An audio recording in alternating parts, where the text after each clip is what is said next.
ছোট্ট আমার মেয়ে সঙ্গিনীদের ডাক শুনতে পেয়ে সিঁড়ি দিয়ে নিচের তলায় যাচ্ছিল সে নেমে, অন্ধকারে ভয়ে ভয়ে থেমে থেমে।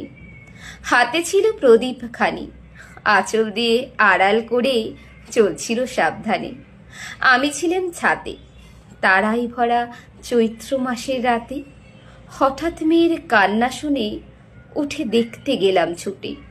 সিঁড়ির মধ্যে যেতে যেতে প্রদীপটা তার নিভে গেছে বাতাসেতে। শুধাই তারে, কি হয়েছে বামি? সেই কেঁদে কয় নিচে থেকে, হারিয়ে গেছি আমি। তারাই ভরা চৈত্র মাসের রাতে ফিরে গিয়ে ছাতে মনে হলো আকাশ পানি চেয়ে আমার বামির মতোই যেন অমনি কে এক মেয়ে।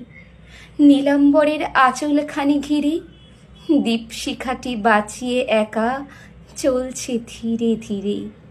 নিত্য যদি আলো যদি হঠাৎ যেত থামি, আকাশ ভরে উঠত কেঁদে, হারিয়ে গেছি আমি।